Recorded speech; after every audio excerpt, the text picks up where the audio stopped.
Okay. So, అలా Instagram reels start చేసావు. Instagram full 1 followers. Year అయిందేమో. 1 ఇయర్ అయిందిలే నేను ఇన్‌స్టాగ్రామ్ స్టార్ట్ చేసి.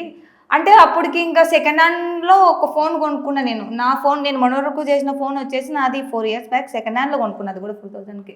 అది ఆ ఫోన్‌లోని కొంచెం క్లారిటీ బ్యాక్ కెమెరా అస్సలు నిల్లు అది. ఆ! ఓన్లీ ఫ్రంటే. అది కూడా ఇంకా పెద్ద సన్ లైట్‌కి పెట్టుకోవాలి. లేదంటే టార్చ్ లైట్‌కి అట్లా పెట్టుకోవాలి. మామూలుగా పెట్టుకున్నాననుకో మసక కచ్చపిచ్చలో ఆ! వచ్చేస్తది. ఏం క్లారిటీ అది రాదనమాట. సో, వచ్చిన కాడికి ఏముందిలే ఈ మొహానికి అంత అక్కర్లేదులే అనుకోని అదే సెల్ ఫోన్‌లో కిటికీ దగ్గర పెట్టేసుకోవడం, 2 రీల్ తీయడం, అప్‌లోడ్ చేయడం. చూడగానే ఆ రీల్స్ తెల్లవారేసరికి 20కి, 30కి, 40కి అట్లా పోతున్నాయి. ఏముందబ్బా దీంట్లో కంటెంట్ లేదు, ఏం లేదు, ఒక ఇలా ఎందుకు చూస్తున్నారు నన్ను? ఏముంది దీంట్లో అని చెప్పి ఇంకా రోజుకు 10 వీడియోలు, 20 వీడియోలు ఇంకా ఏం పని పట్లేదు. అది పోతుండే నాకు ఇంట్రెస్ట్ వస్తుంది. తీయడం, అప్‌లోడ్ చేయడం. ఇంకా ఏముండదు. అట్లా నొక్కడం, పంపించేయడం అంతే. ఇంకే ఆ లిప్ మూమెంట్ కూడా సరిగ్గా ఉండదు నాది. వదిలిచ్చేయడమే. ఇప్పుడు 300K అబోవ్ ఫాలోవర్స్. అవునవును. నిజంగా కంగ్రాచ్యులేషన్స్. అంటే నువ్వు స్టార్ట్ చేసిన లైఫ్ జర్నీ హ్మ్. వేరు. ఈ రోజు నువ్వున్న పొజిషన్ కంప్లీట్‌గా వేరు. అవును. దట్టు ఒక హాస్పిటల్‌లో అంటే డైలీ ఇప్పుడు నువ్వు అంటే ఆ ఐసీయూలో వర్క్ చేయబట్టి ఎన్ని ఇయర్స్ అయింది డెలివరీ ఐసీయూ సెక్షన్‌లో? కాదు. డెలివరీది మాక్సిమం ఇప్పుడు నాకు 10 ఇయర్స్ అవుతుంటది. 10 ఇయర్స్ 9 ఇయర్స్ అవుతుంటది. 9 ఇంకా నా కూతురుకి 5 మంత్స్ నుంచి నేను ఇప్పటికి నా journey. 9 years almost 9 to almost 10. అంటే కొన్ని వందల డెలివరీలు చూసుంటుంటావా? నేనే 1000, 2000 అబోవ్ డెలివరీలు చేసింటాను నేను. ఓకే. మీరే చేశారు. ఇప్పుడు నేను చేసిన పిల్లవాళ్ళు వచ్చి "అదిగోరా అక్క, అదిగోరా ఆంటీ నువ్వు డెలివరీ చేసిన వాళ్ళు" అని చెప్తా ఉంటారనమాట. అందులో బర్త్‌డేలకి డెలివరీ ఇన్వైట్ అనేది చేస్తుంటారు. బయట వాళ్ళకి చూసే వాళ్ళకి ఈజీలే. అండ్ కొంతమంది ఈ మధ్య వీడియోస్ పెడుతున్నారనమాట. ఓకే. డెలివరీ ఏమంటారు, పార్ట్ 1, పార్ట్ 2, పార్ట్ 3 అని చెప్పేసి అవునవును. అలా పెడుతూ ఉన్నారు. అంటే వాళ్ళు మేము పెయిన్ కూడా అంత పడలేదు. పెయిన్‌లెస్ డెలివరీ కూడా ఉంటది. సో అలా ఎపిడ్యూరల్ చెప్తున్నారు. డెలివరీ అని ఎపిడ్యూరల్ ఇస్తారనమాట. అది వెన్నుపూసకు చిన్న ఇంజెక్షన్ మాదిరి ఇచ్చి దానికి ఒక వైర్ పెట్టేసి దాంట్లో 1 అవర్ అవర్లీ ఒక సెడేషన్ మాదిరి ఇచ్చుకుంటూ ఉంటారు పెయిన్‌లెస్ డెలివరీ.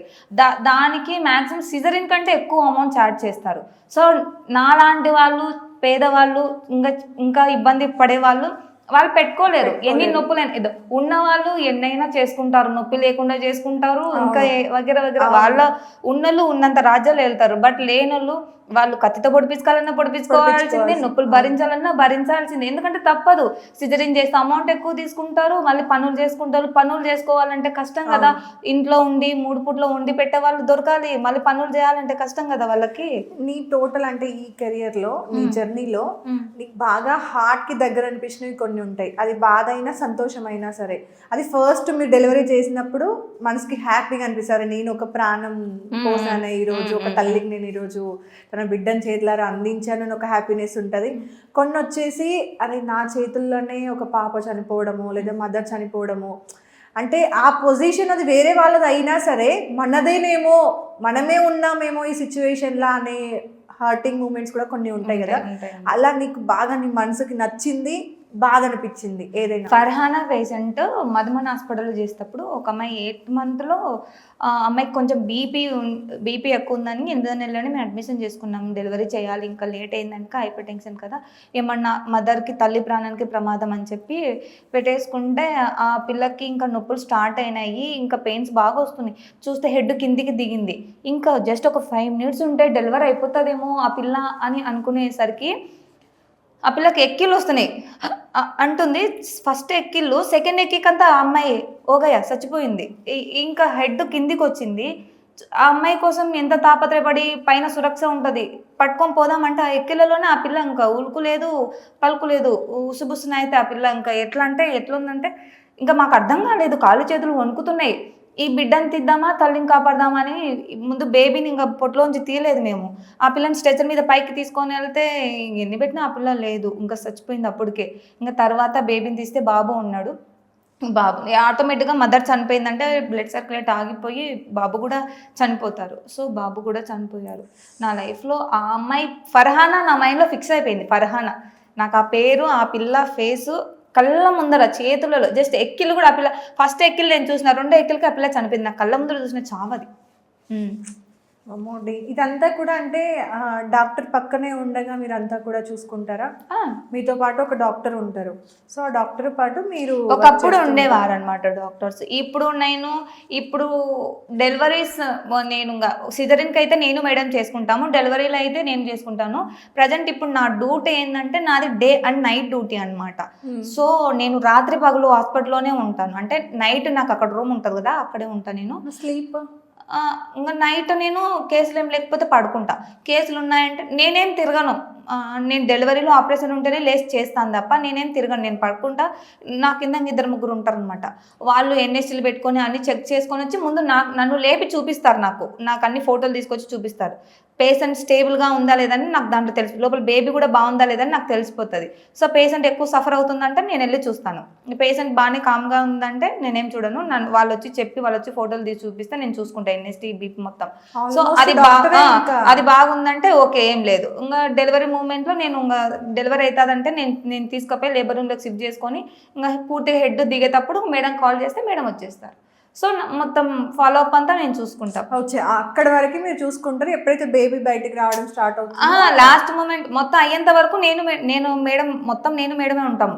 సో ఆ ప్రాసెస్ అంతా నేను ఒక్కదాన్ని మేడం ప్రశాంతంగా, అంటే నేను నన్ను పెట్టుకునేది దేనికంటే అవన్నీ చూసుకోవడానికి.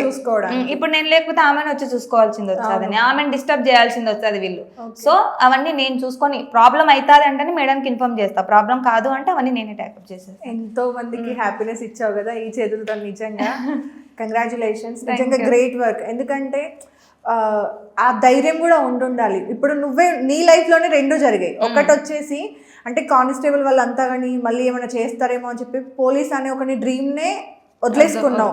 అలాంటి అమ్మాయి నీ చేతిలోనే 2 ప్రాణాలు పోయాయి. అవునా, తల్లిది పోయింది, బిడ్డది పోయింది, నీ కళ్ళ ముందే, చేతిలో కాకుండా కళ్ళ ముందే పోయినా సరే నువ్వు అక్కడికి క్విట్ అవ్వాలా, అంటే ఇంకో ప్రాణం మళ్ళీ మనం బతికించవచ్చు అని అక్కడ నుండి. అంటే నాకు ఆ ఫీల్డ్ లో నచ్చింది ఏంటంటే చాలా మంది వచ్చి దండం పెడతారు, వాళ్ళు వచ్చి ఈ మేడమే మాకు డెలివరీ చేసింది, అక్క మర్చిపోయినావా ఈ బేబీని నువ్వే అక్క తీసింది అంటుంటారు అనమాట. నాకు ఎంత బాగుంటుంది అంటే ఆ ఫీలింగ్. రోడ్ మీద ఎక్కడ పోయినా కూడా మేడం బాగున్నారా, మీరు తీసిన బేబీనే మేడం, ఇది మీరు డెలివరీ చేసిన బిడ్డనే మేడం అని చెప్తుంటారు అనమాట. అందరూ అందులో నా కూతురు చిన్నగా ఉన్నప్పుడు హాస్పిటల్కి పోయినా కదా, నా కూతురుని పేషెంట్ వాళ్ళే ఎత్తుకొని తిప్పేవాళ్ళు, వాళ్ళే ఫుడ్ తినిపించేవాళ్ళు. అట్లా పేషెంట్ వాళ్ళే నా కూతుర్ని, ఎందుకంటే ఇంకా పాపను చూసుకోవడానికి ఎవరు లేరు కదా. సో నేను డెలివరీలకు మధ్యరాత్రి కూడా పాపను ఒంటరిగా వదిలేసి నేను కేసులలో తిరుగుతుంటాను అనమాట. పేషెంట్ వాళ్ళు వచ్చి మా రూమ్ లో కూర్చొని, లేదంటే ఆ పిల్లని వాళ్ళ రూమ్ లోకి ఎత్తుకపోయి వాళ్ళు చూసుకోవడం. సో వాళ్ళ చేతులలోనే పెరిగింది నా కూతురు. సో ఇదంతా ఇక్కడ వరకే జర్నీ అంతా సాఫీగా వెళ్ళిపోతూ ఉంది. ఓకే, పర్సనల్ గా కొన్ని డిస్టర్బెన్సెస్ వచ్చినా సరే ఈ లైఫ్ కెరియర్ పరంగా హ్యాపీ. మరి దీని నుండి బిగ్ బాస్కి వెళ్ళాలి అండ్ యాక్టింగ్ ఫీల్డ్లోకి రావాలి, ఆర్జీవి గారి మూవీతో, శారీ మూవీతో ఇష్యూ ఏంటి, ఇదంతా ఏంటి మళ్ళీ? అంటే చెప్తున్నా కదా, ఎంత కష్టపడి పని చేయాలనే మైండ్ సెట్ నాకున్నా, కష్టపడి పని చేస్తా అన్నీ చేస్తా, కానీ లోపల ఒకటి ఉంటుంది అన్నమాట, తింగరవరం, అది పోదన్నమాట. అది ఎట్లుంటుందంటే అబ్బా హైప్లో ఉండాలి, నేను దాంట్లో కనిపించాలి దీంట్లో కనిపించాలి, ఓ బిల్డప్ చేయాలి అన్నట్టుగా మైండ్ ఆలోచిస్తూ ఉంటుంది. సో జీవితం ప్రజెంట్ అయితే సాగిపోతుంది. నాకున్న ఒక్కటే ఒక ఆలోచన, సడన్లీ ఇప్పటికిప్పుడు నాకు ఏదైనా చనిపోతే నా కూతురు పరిస్థితి ఏంటి? సో అత్తారింటి ఆస్తి లేదు, పుట్టింటి ఆస్తి లేదు, కనీసం ఒక ఇల్లు లేదు, సరే 10,000 బ్యాంక్ బ్యాలెన్స్ కూడా లేదు, నాకేదన్నా అయితే నా కూతురు ఏం చేస్తుంది? సో దానికోసం ఇప్పుడు నేను ఈ జాబ్ చేస్తున్నా, తర్వాత నేను మిషన్ కూడా కుడతాను, దాంతోపాటు బ్యూటీ పార్లర్ నేర్చుకుని అది కూడా చేస్తాను, తర్వాత అదే షాప్, బట్టల షాప్ అన్నీ కలిపి ఒక రూమ్లో అన్నీ సెట్ చేసుకున్నాను నేను.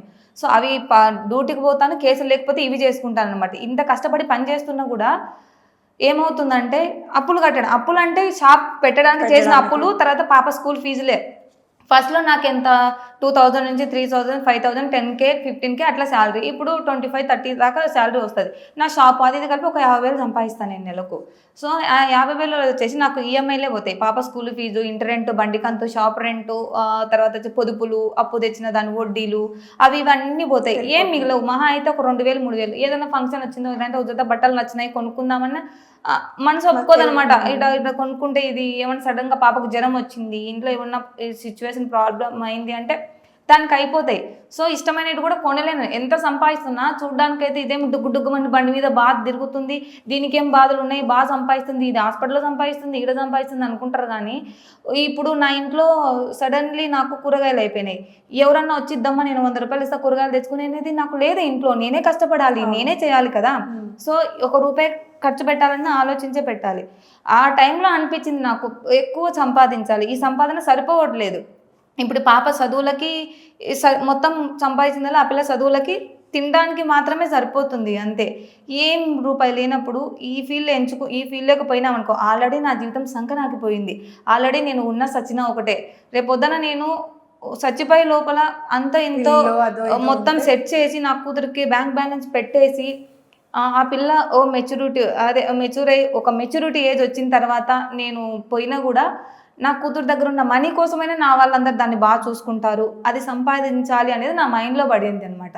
సో సంపాదించే విధానంలో కూడా ఒక పద్ధతులు వేలోనే పోవాలి. రేపొద్దున నేను ఏ రాంగ్ వేలో సంపాదించినా కూడా నీ తల్లి ఇట్లా చేసి సంపాదించిందని చెప్పి ఆ పిల్ల మీద ఎఫెక్ట్ పడుతుంది. సో అలా ఉండకూడదు అంటే జనాలకు కనిపించే వేలోనే పోవాలి. నేను కనిపించే వే అంటే మనకు సినీ ఫీల్డ్ అని, సినీ ఫీల్డ్ మీద బాగా పిచ్చున్నది. సినిమాలకు ట్రై చేశాం, సీరియల్కు ట్రై చేసి సీరియల్కు వెళ్ళాను. పోయిన తర్వాత అక్కడ పోతే అందరు చిత్తకాడితే కుక్కలు ఎక్కడ చూస్తారు అక్క, మామూలు కూడా చూడరు.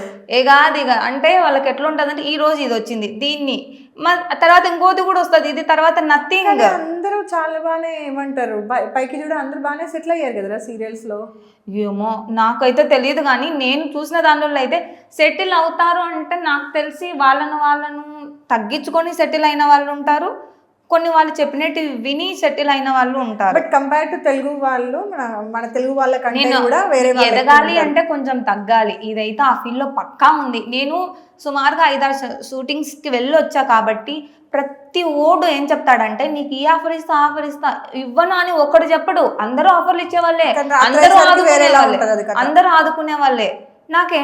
నాకేమిస్తావు సరే నేను ఒక మాట చెప్తా, ఈరోజు ఓకే అని చెప్పి వానితో ఉన్నావే అనుకో, రేపొద్దున వాడి నుంచి ఇంకొక వాడు, అప్పుడు నీ క్యారెక్టర్ ఏమవుతుంది? సో దాని ద్వారా నువ్వు ఎదిగినా వేస్టే. ఇప్పుడు నిన్ను రెస్పెక్ట్ ఇచ్చి మేడం అన్నాడు, వచ్చి కూర్చో మూసుకో ఇట్లా అంటాడు. ఆ రెస్పెక్ట్ రాదు మనకి. మనల్ని మనం తగ్గించుకొని అమ్ముకున్నామంటే ఫ్యూచర్ లో మనం ఏ రేంజ్ ఇండస్ట్రీలో ఉన్న వాళ్ళు, ఇప్పుడు సీరియల్స్ చేస్తున్న వాళ్ళు అయినా సరే, కొన్ని ఇంటర్వ్యూస్లలో అమ్మాయిలే ఇప్పుడు సక్సెస్ఫుల్ గా రన్ అవుతున్న వాళ్ళు, అసలు మేము ఎలాంటి ప్రాబ్లం ఫేస్ చేయలేదు, మా వరకు అసలు అది రాలేదు, అమ్మాయి అలా చూస్తేనే అబ్బాయి అడుగుతాడు, అమ్మాయి పద్ధతి ఉంటే అబ్బాయి ఎందుకు అడుగుతాడు అని రివర్స్ గా మాట్లాడుతున్నారు. మరి తెలుగు వాళ్ళు ఉన్నారు కొంతమంది, అలాగే బెంగళూరు నుండి కన్నడ వాళ్ళు, తమిళ వాళ్ళు వచ్చి ఇక్కడ సెటిల్ అయిన వాళ్ళు ఉన్నారు, వాళ్ళు మాట్లాడుతున్నారు. మరి వాళ్ళని ఎందుకు చూడలేదు, మిమ్మల్ని ఎందుకని చూస్తున్నారు?